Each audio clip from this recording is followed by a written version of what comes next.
I stared at my phone screen as photos of my smiling family lit up social media. They were standing under a banner that read "Grand Opening of our new office," holding scissors to cut the ribbon. And you know what? I wasn't there. I wasn't even mentioned. And I was sitting on a plane, returning from signing a contract without which that office wouldn't even exist. At that moment, I realized it was time to pay back all those years of silent ingratitude. My name is Alex Brenson. I'm 27 years old, and I've always believed that family is sacred. Since childhood, I was taught that family comes first. So when my parents asked me to join the family business after college, I didn't even hesitate. Our company, TrueWay Logistics, was involved in freight transportation across the country. It was a small but ambitious business run by my parents, Tom and Martha. My sister Kelly was raised from the beginning to be the future face of the company. It didn't matter that I always did most of the work: contract negotiations, crisis management, working with major partners. Kelly was the face of the company, the smile for the photos, the clean slate, and I was the workhorse. At the beginning of this year, we decided to take a risk and open a new branch in Savannah, Georgia. I was put in charge of the entire process: finding premises, negotiating with landlords, recruiting staff, legal formalities, and signing agreements with suppliers. While Kelly was posing for Instagram, I was sitting up all night working on contracts. I worked myself to exhaustion. I was confident that this time I would finally be appreciated, especially since the conclusion of one of the main contracts, an agreement with an international transport network, was a decisive step, and I was the one who had to sign it. To do this, I traveled to the neighboring state of North Carolina. The trip was tough. 3 days of negotiations, sleepless nights, nerves on edge. But I achieved what others thought was impossible. The contract was signed. Brenson now had a chance to reach new heights. I returned home feeling inspired. On the plane, I opened Instagram and felt like I had been slapped in the face. The opening had already taken place. Without me, the whole family was in the photo. My dad, my mom, Kelly in the center, in a white dress, as if she had personally built that office brick by brick. No mention of me. No thanks. Not a line, not a word. I sat there clutching my phone, my heart pounding in my chest. One question kept running through my head. How could they? When I arrived at the airport, my mom called. "Oh, you're here already? I hope you're not upset that we celebrated without you. It just all happened so fast." And Kelly did such a great job. I listened to her voice, light, carefree, as if nothing had happened. At that moment, something snapped inside me. Enough. I'm not going to be second best anymore. I'm not going to wait for crumbs of attention anymore. I'm not going to save people who devalue my efforts anymore. I turned around, called an Uber, and went to the hotel. All evening, I was overwhelmed by the feeling that I hadn't been invited to my own birthday party. No one needed me there. They could have waited for me or at least called to share their plans for the opening. To them, I was just a machine performing another task, nothing more. Their behavior often upset me, but this was too much, especially since I deserved it the most and had put in the most effort to open this branch. In my room, I opened my laptop. 5 minutes later, I had tickets to Bora Bora in my hands. A 5-star hotel. A private villa with a pool and direct access to the ocean. This time, I decided to choose myself.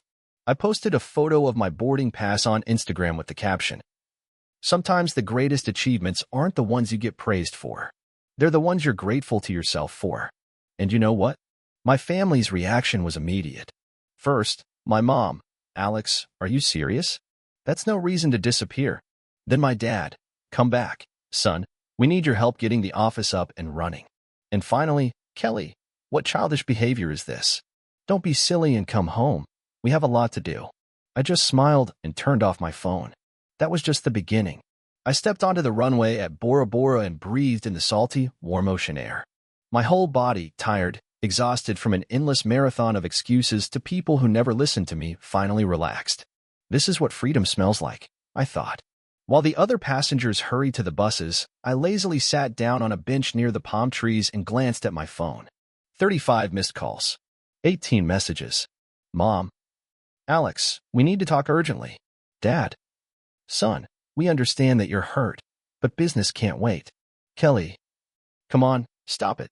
You need to be here. Stop acting like a hurt little boy. You have important things to do. Call us back and don't make us worry." I turned off my phone. I just pressed the button and put it in my backpack where he couldn't get it. It wasn't my problem anymore.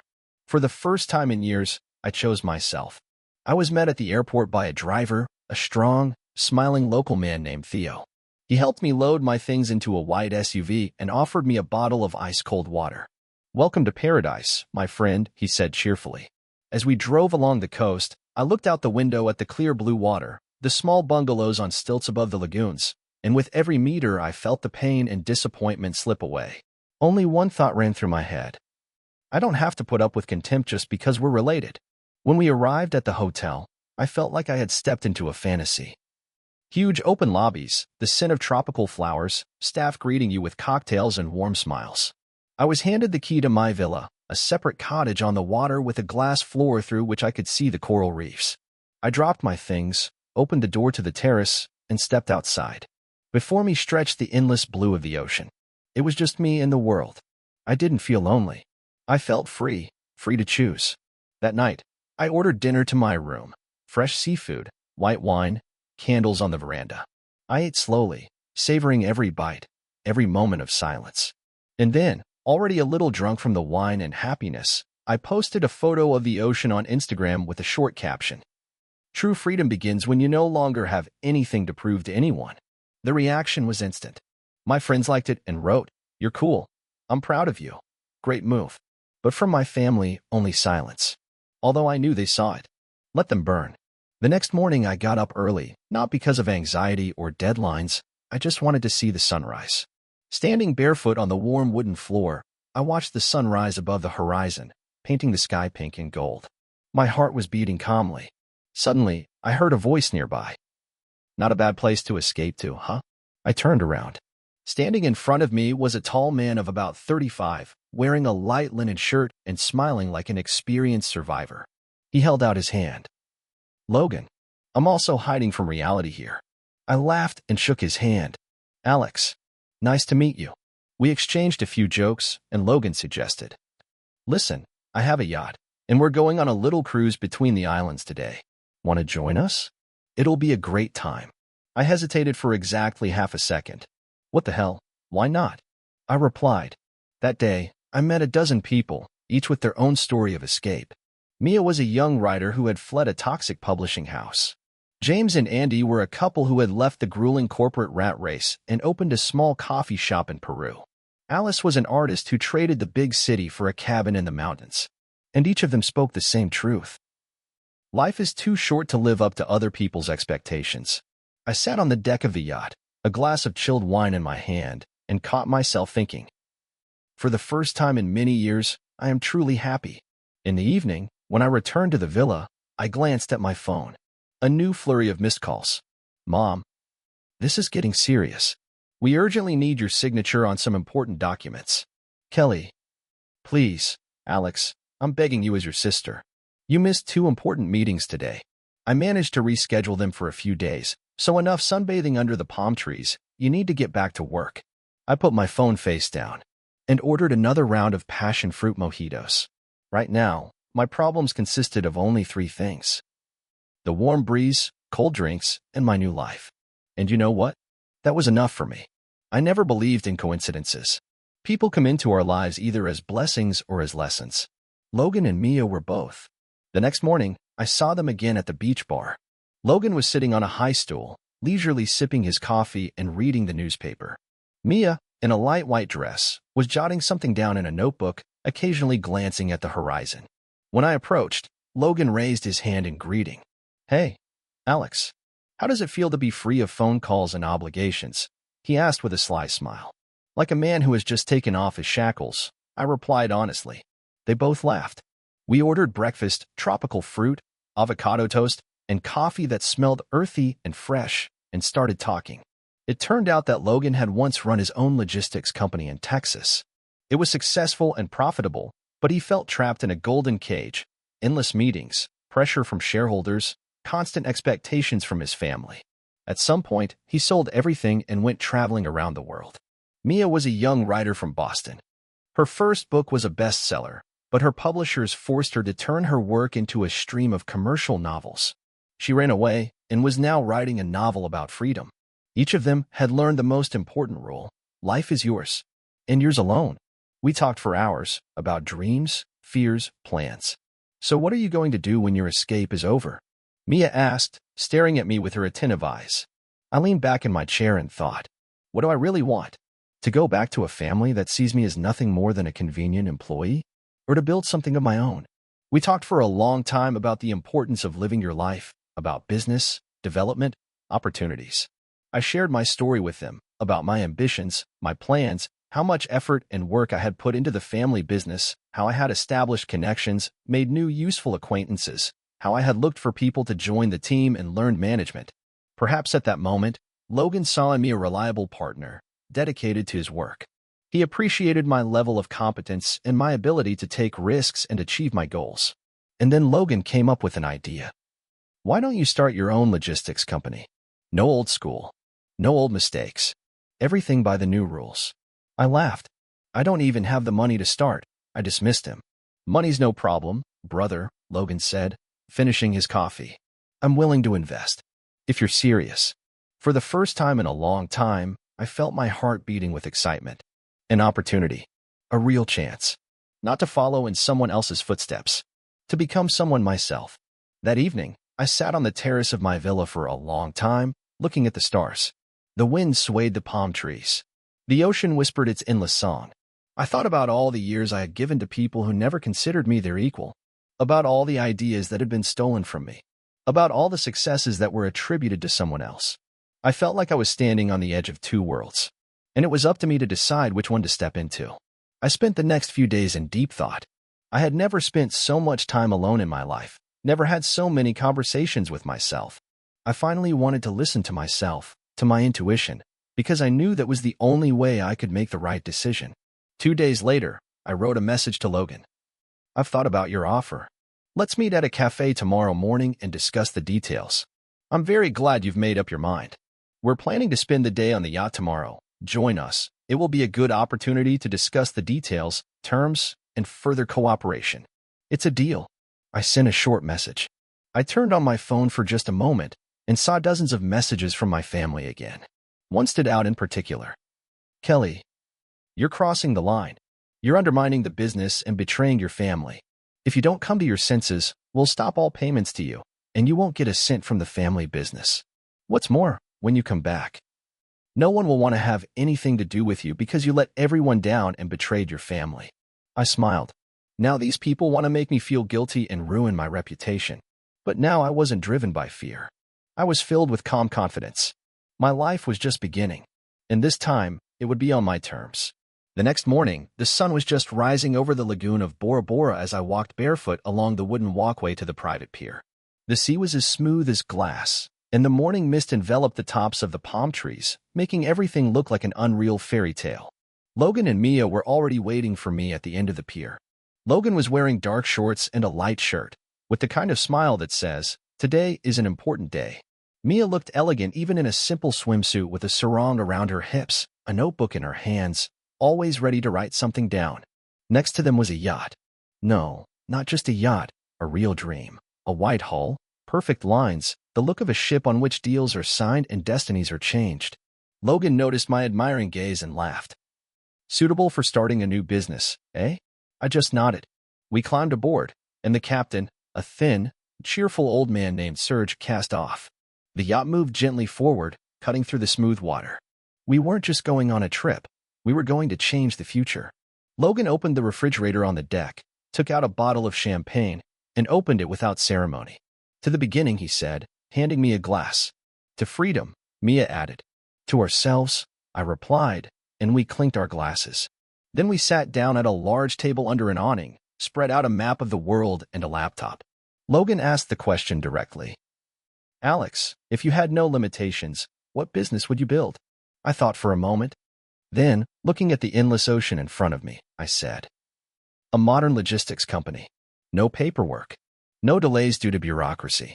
No middlemen who rip you off. A platform that connects customers and carriers directly. Simple, transparent, fast. The world has changed, but most companies are still operating like it's the 90s. Mia quickly jotted down my words. Logan listened attentively, swirling his glass of champagne.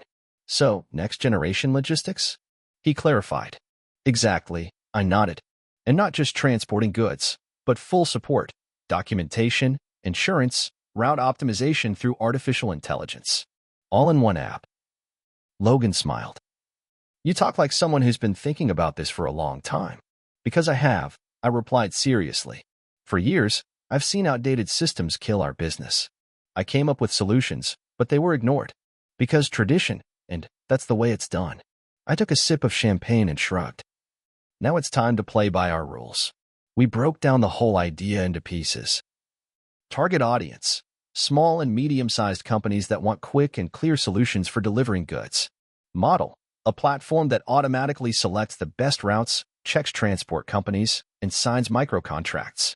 Investment: Logan is ready to cover the initial capital, about $300,000. Development: the first year, establishing a foothold on the East Coast of the U.S. Then expansion across the country. Mia added the idea of creating a separate section of the website for customer stories about how their businesses grew thanks to our platform. People love stories, she said.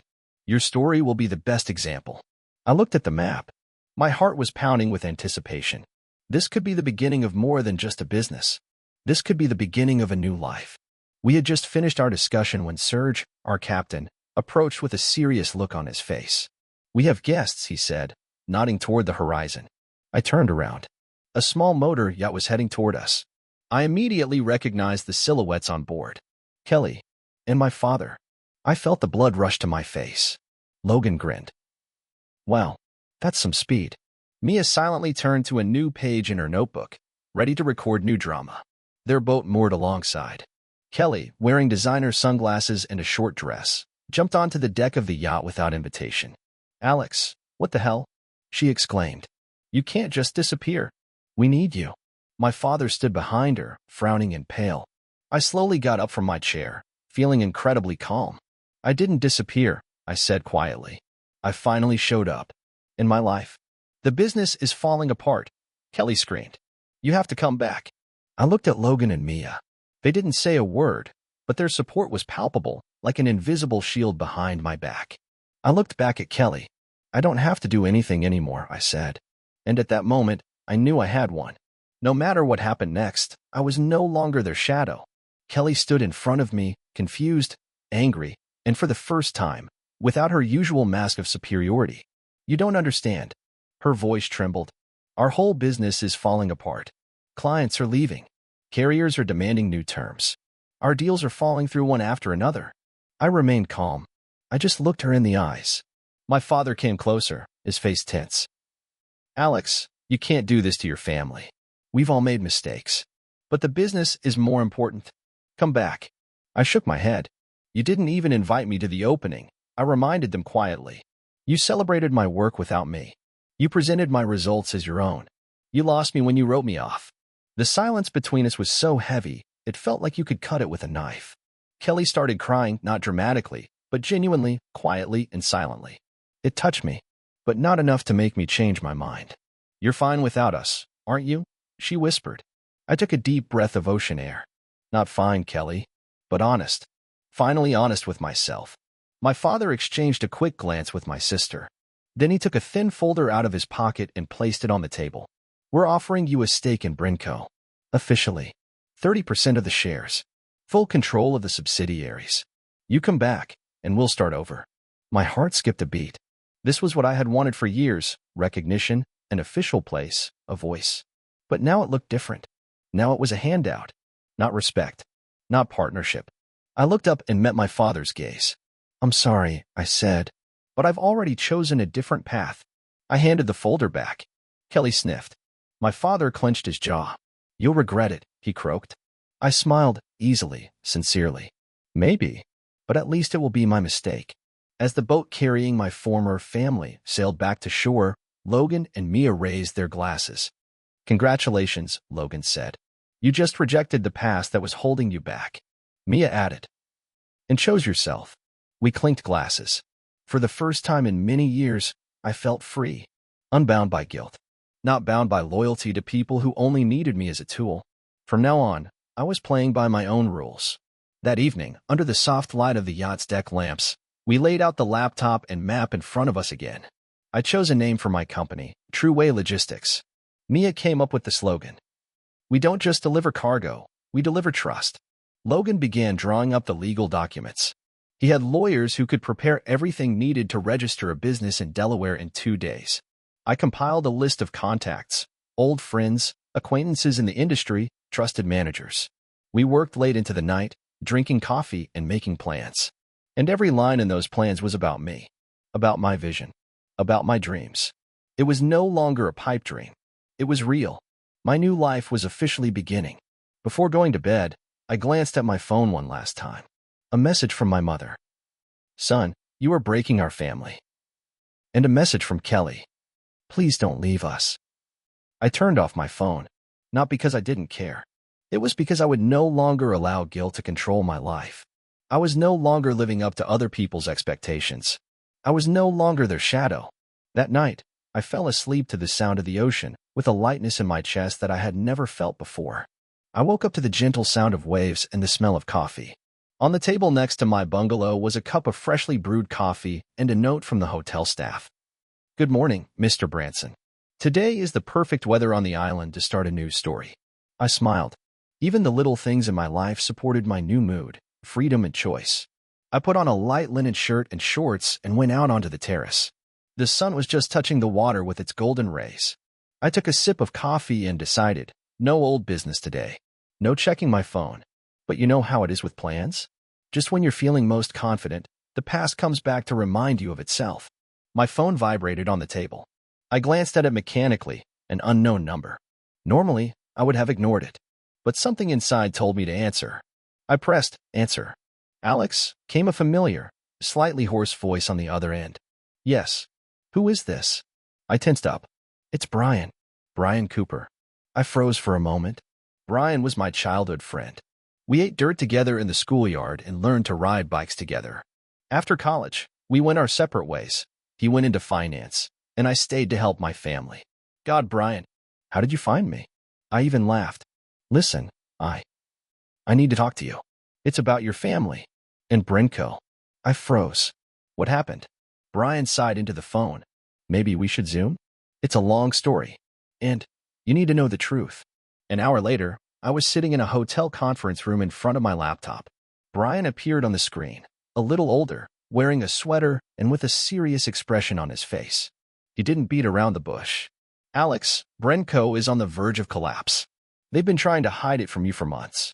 I didn't believe him at first. What do you mean? Brian pulled out some documents. The contract with an international company, signed by me, had been terminated due to Brenco's failure to fulfill its obligations. The financial reports showed huge debts over the past 6 months. The tenants of the new branch had filed a lawsuit for failure to fulfill renovation obligations. And worst of all, it turned out that Kelly had used my name to sign several contracts without my permission. I sat there with my hands frozen. They set me up, I whispered. Brian nodded. And now that everything is falling apart, they want you to come back and save the day. He paused, looking me in the eyes. There's something else you need to know. They plan to shift all the blame for the failure onto you after you returned. Officially. I felt a fire burning in my chest. Not just betrayal. Premeditated betrayal. My own parents and sister. After the call, I walked out onto the beach, feeling neither the sand beneath my feet nor the sun above my head. My thoughts were a jumble of pain, anger, and bitter disappointment. I was walking along the shore when Mia called out to me. Alex, are you okay? I sat down next to her on a deck chair, burying my feet in the sand. They used my name, Mia. They signed contracts.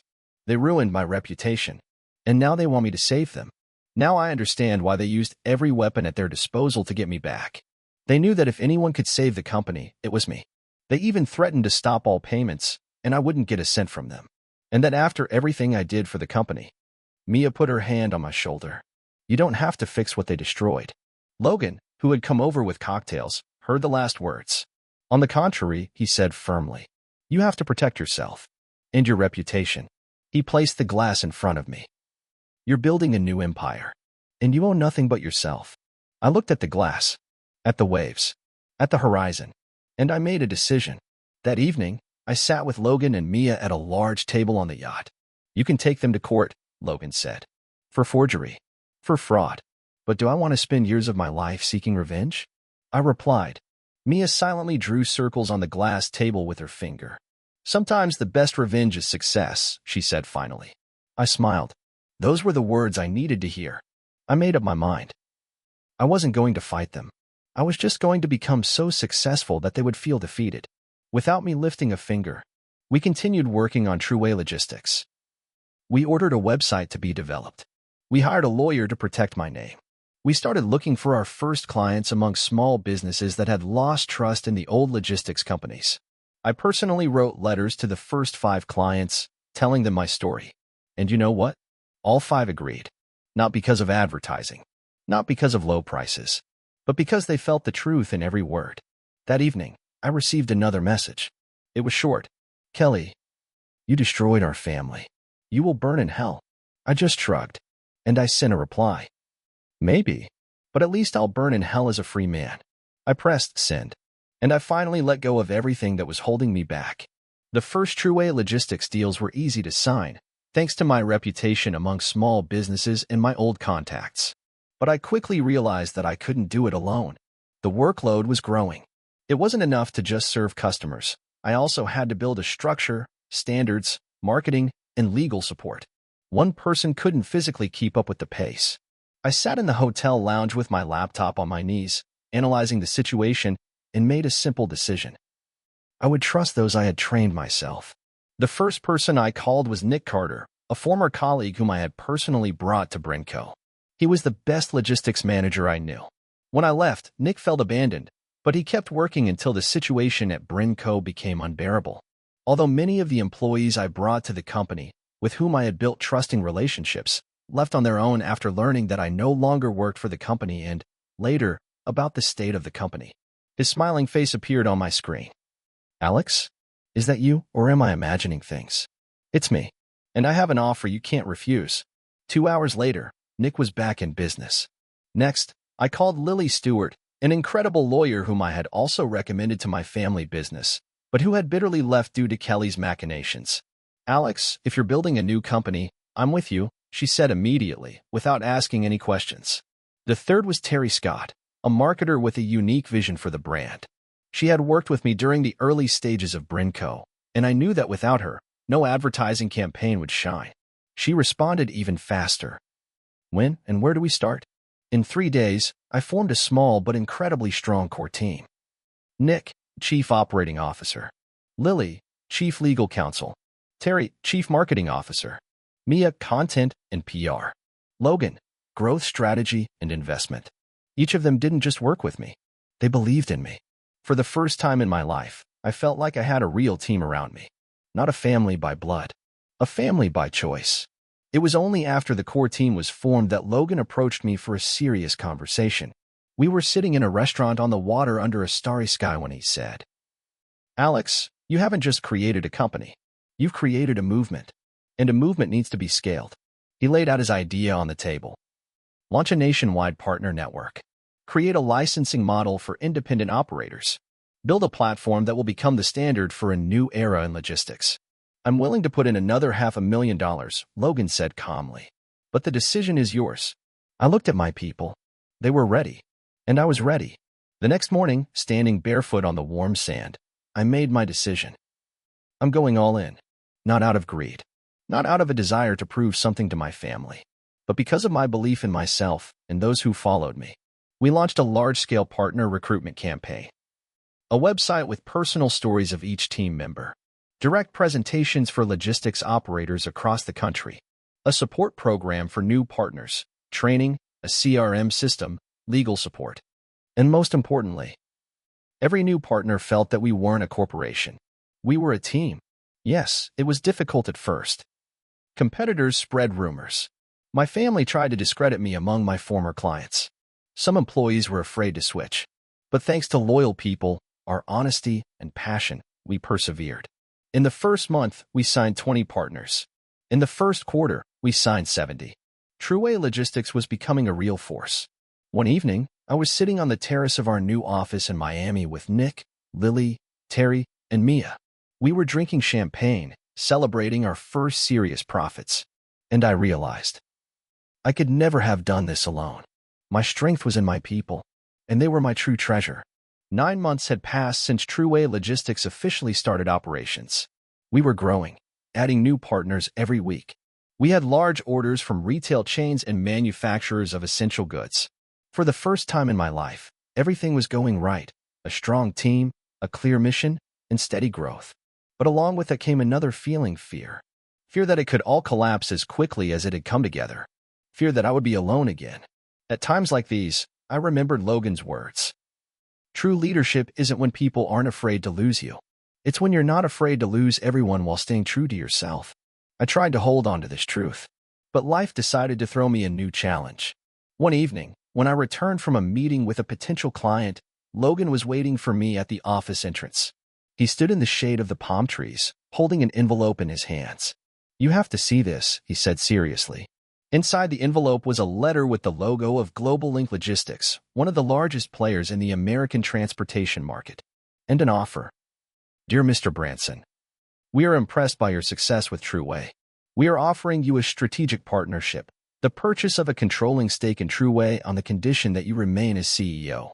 Remuneration, $10 million in cash plus bonus program." I reread the letter 3 times. 10 million. Financial freedom. Security. Protection. Everything I had ever dreamed of. And at the same time, a threat to everything I had just started to build. I hardly slept that night. 2 voices battled in my head. The first, 10 million. No one will ever be able to humiliate or use you again. The second, you will sell what you built with your own hands. For comfort. You will become part of someone else's game. I imagined how it would be. I would sign the agreement. I would be kept in my position as a formality. Gradually, my team would be scattered. I would be pushed out of my own company, just like I had been pushed out of my family. The price was too high. Not in terms of money. In terms of my soul. In the morning, I gathered my team. Nick, Lily, Terry, Mia, and Logan. I told them everything honestly. The reactions varied. Nick asked cautiously, "Alex, maybe this is your chance?" A huge leap forward. Lily frowned. "You're not the kind of person who sells dreams. You create them." Terry said simply, "We're with you. It's your decision."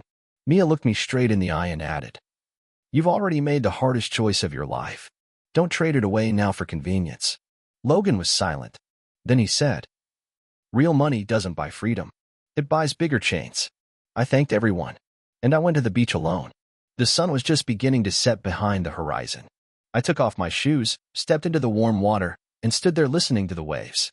I had a chance to return to a life that promised security, but I remembered why I had started all this. For the right to be myself. For the right to build not just a business, but something real. For the right to be free. And I realized that I already had what others give their whole lives for. I had myself. I went back to the office and opened my laptop. I wrote a short reply. Subject: offer of cooperation. Thank you for your interest in TrueWay Logistics. But I have to decline. We are not just building a company. We are building the future. And the future is not for sale.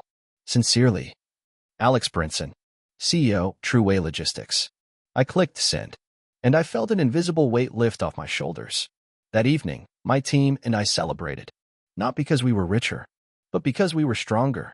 When the last toast was raised to freedom to be yourself, I realized I had made the right choice. And no amount of money in the world could replace that feeling. Life never warns you when a real storm is coming. One morning, I woke up as usual, following my new routine. Coffee, checking my email, a quick planning meeting with the team. But something seemed different in the air.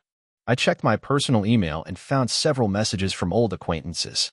They were all about the same thing. Brenco was falling apart. One after another, we received signals. Suppliers were terminating contracts. Customers were switching to competitors en masse. Lawsuits were pouring in. Rumors of possible bankruptcy began to circulate. And even though I had long since distanced myself from the family business, my heart still ached. A part of my past was still there. And now it was sinking. My uncle Robert was the first to write to me. Alex, your family needs you. Everything is falling apart. They can't cope without you. Then my mother. Son, I know we've made a lot of mistakes, but things are different now. We need you. Even my father, who had always prided himself on his steadfastness, sent a short message. Save us. I held the phone in my hands, not knowing whether to laugh or cry. They only realized my value when it was too late. The TrueWay team knew something was going on. At the planning meeting, Nick asked, "Alex, are they trying to pull you back in?" I nodded. Lily sighed. "They'll always pull you back. Because your success is their defeat." Mia slid a cup of coffee toward me. "Only you can decide if it's worth opening that old door again." Logan, as always, said calmly, "Don't forget why you left, and what you've already built." I looked at their faces and realized I was no longer alone. I was no longer the boy who could be betrayed and silenced. I was a leader. Through my contacts, I learned more. Kelly was making bad deals to get quick cash. My father refused to modernize processes, believing in the old school. My mother tried to maintain the appearance of success instead of admitting mistakes. Brenco wasn't being destroyed by the market. It wasn't being destroyed by competitors. And it wasn't being destroyed by my absence. Brenco was being destroyed by their pride and short-sightedness. They built their own tower, and they tore it down. One evening, Kelly called me. I hesitated to answer, but I picked up the phone. Her voice was quiet, broken. "Alex, I know we've wronged you. I know we've ruined everything. But please come. Help us save what's left." For a moment, something inside me stirred. This was my sister, my family. But then I remembered everything. How they kicked me out of the opening. How they stole my ideas. How they left me alone in my darkest hour. I took a deep breath. "Kelly," I said, keeping my voice steady, "I wish you luck. But I'm not your backup plan anymore. I'm not going to pick up the pieces of someone else's mess." And I hung up. No shouting. No insults. Just a period. 2 weeks later, Brenco officially declared bankruptcy. Their assets were put up for auction. Their clients were taken by competitors. The company's reputation was destroyed. The headlines read, "Once a successful family business, destroyed by its own pride." I sat in my office reading the news, feeling neither joy nor triumph. I felt calm. I felt that I had closed an old chapter in my life. Forever. That evening, the TrueWay team and I raised our glasses. To the end of an old era. To the beginning of a new future. I stood among them, not as a son or brother who had saved someone, but as a man who had built his own world. And in that world, there was only one law. Honesty. Freedom. Loyalty to oneself. After Brenco declared bankruptcy, a strange feeling remained. Not relief. Not joy. Just emptiness. Like after a long struggle with a shadow. When the shadow finally disappears, you stand in the light and don't know what to do with all that space. But I knew. I had been preparing for this for a long time. Now it was time to fill this place with new meaning. TrueWay Logistics could no longer remain a startup on the shore of a tropical island. My team and I made a decision to open our official headquarters in Miami. We found a space in the heart of Brick Hill, a glass tower with panoramic windows overlooking the bay. On the first day we walked into the empty space, I stopped in the middle of the room and closed my eyes. I could feel the energy of possibility literally boiling in the air. Here, we would create something that would outlive us. Here, we would write our own story. Nick took on the task of finding department heads. Chief Operating Officer, Chief Data Analyst, Head of Customer Support, Chief Financial Officer. Lily formed the legal department, working tirelessly to review every agreement and policy so that we would never fall into the same traps that Brenco had fallen into. Terry launched a massive HR campaign. We were looking for people who believed in our values: transparency, innovation, trust. Within 2 months, we assembled a team of 150 employees in various departments. Not just specialists. Like-minded people. To officially introduce TrueWay to the world, we organized a large open event. We rented a spacious rooftop terrace on one of Miami's high-rises. We prepared for it like a wedding. Photo zones, presentation stands, live music, top-notch catering service. I was nervous before going on stage, standing backstage with a microphone in my hands. Mia came up to me and said, "You've already done the hardest part, Alex. You're here. Just be yourself." I took a deep breath, and I walked out in front of hundreds of guests. The spotlight was blinding, but I could see the faces. My team, partners, friends, new clients. And I began. When I started this journey, I was one of those who worked in the shadows. I was invisible. My ideas were stolen. My efforts were credited to others. I built other people's dreams, forgetting my own. But one day I said to myself, enough. And today I stand here before you as a man who has chosen himself. The hall erupted in applause. I continued. TrueWay is not just a company. It's a choice. A choice to believe in change. A choice to trust innovation. A choice to respect honesty and hard work. And I concluded, we don't follow the old rules. We create new ones. Our own. And we invite you to be part of this movement. The applause was deafening. And at that moment, I felt I had become who I had always dreamed of being. Not a shadow. Not someone carrying out someone else's will. A leader. The very next day after the event, we received a call from one of the largest electronics distributors in the U.S. They wanted to sign a contract with us to service all deliveries on the East Coast. It was a $12 million contract. As we were signing the documents, their CEO said to me, Alex, we chose you not only because of your technology, but because of your values. We need partners who are true to themselves. I shook his hand and thought, this is what it was all for. That evening, I went out onto the roof of the new office. The city spread out around me, its lights twinkling like stars on the ground. I held a glass of champagne in my hand, and I thought, my own start has begun, and I'm just getting started. Life changed. Not in the sense that I suddenly became a different person. No, I remained myself.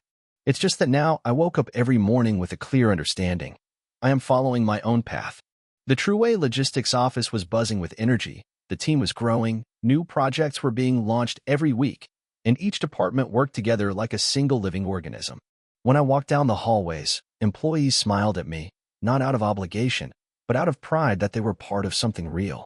This was what I had always wanted to create. And I did.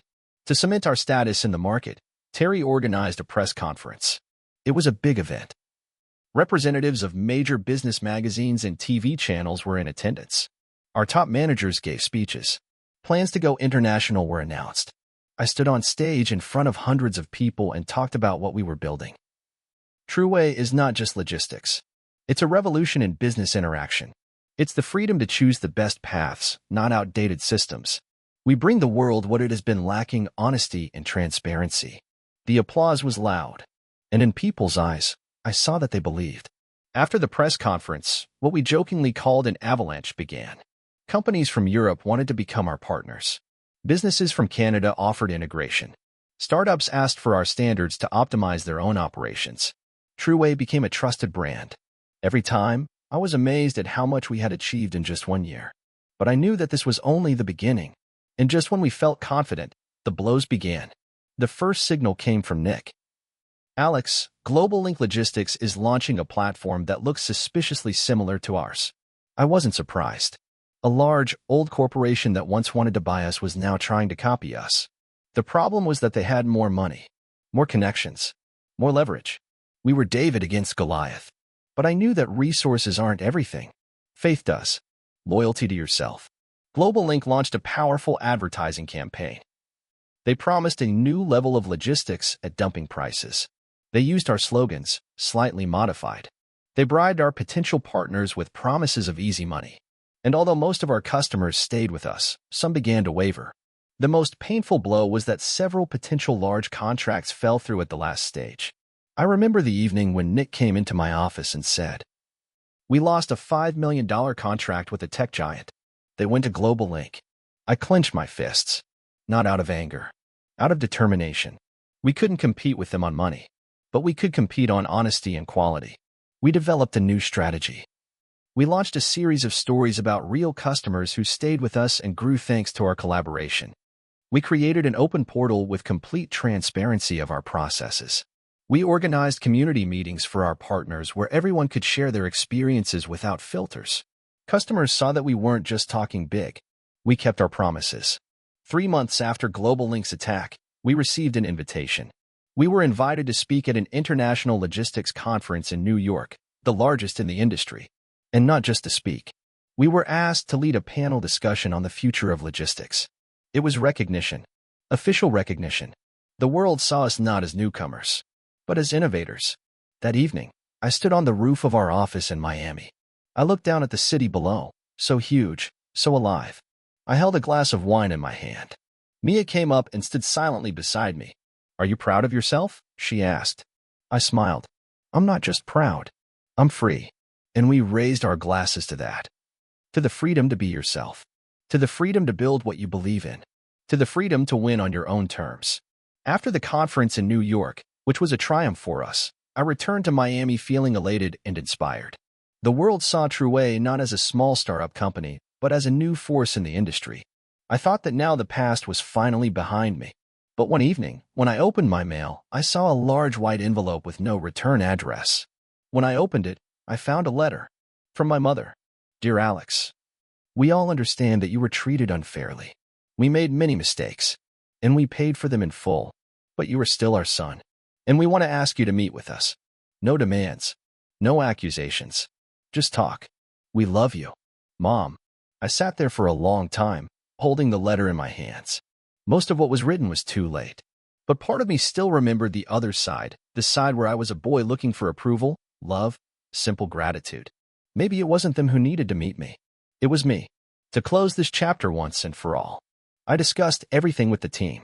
Nick said, "Go. But remember, you're a different person now." Mia added, "Meeting the past isn't about going back there. It's about making sure you don't live there anymore." Logan just smiled and patted me on the shoulder. "You've already won. Just go and prove it to yourself." I decided that the meeting would take place in a neutral location, a small cafe on the coast. Not at home, not at the office.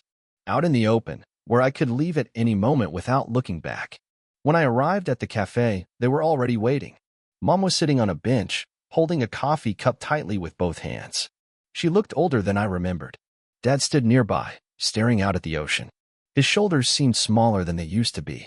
Kelly sat apart, staring at her phone, but she looked up when I arrived. Her eyes were full of shame and exhaustion. I approached slowly, sat down across from them. No one spoke first. Finally, Mom cleared her throat. "Alex, we've been thinking so much about everything that happened." Dad added, "You were right. You always are." Kelly said tersely, "I was selfish, and I paid for it. I didn't say anything, not because I was offended. It was because I no longer felt empty inside, needing to fill that void with their apologies." I listened to their words calmly, like an outside observer. They apologized. They admitted their mistakes. My mom even cried. But I wasn't looking for that acknowledgement anymore. I didn't need it anymore. When they finally fell silent, looking at me with eyes full of hope, I sighed. "I appreciate your words," I began. "But I'm not the same boy who seeks your love or approval anymore." I saw my mother lower her eyes. "I don't hold any grudges. I wish you happiness. But I've already chosen my life. And that life doesn't mean going back." The silence hung heavy, like a tropical evening before a storm. Kelly whispered, "You'll never forgive us?" I smiled sadly. "I've already forgiven you. But that doesn't mean I have to go back to my old role." I stood up. They sat silently. My mother didn't even try to stop me. For the first time, I walked away from them without pain, without regret, only with clarity. When I got to the beach, I took a deep breath. The wind played with the sand, and the sound of the surf erased all traces. I stopped, looked back for a moment, and turned toward the ocean with a smile. My past was behind me. Ahead of me lay only what I would choose for myself. And I knew I would never go back.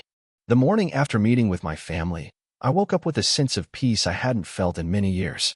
That same day, I decided to officially protect myself and get everything legally in order.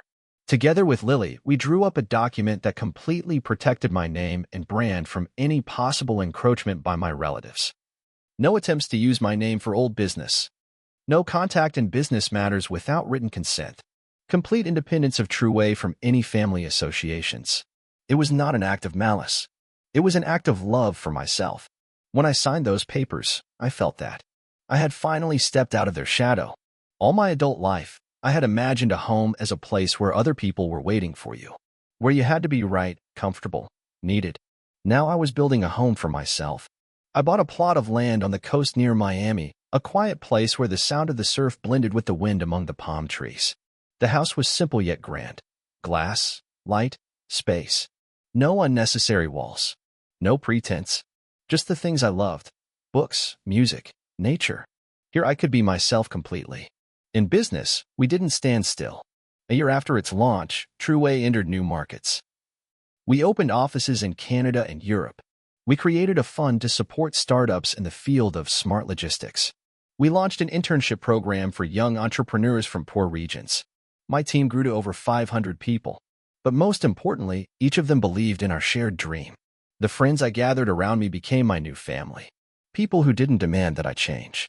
People who accepted me for who I am.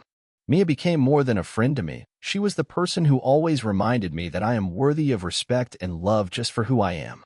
We spent evenings on the beach, drinking wine, laughing until we cried, making plans for the future. And every time I looked at them, I thought, this is what a real family is. The one you choose with your heart,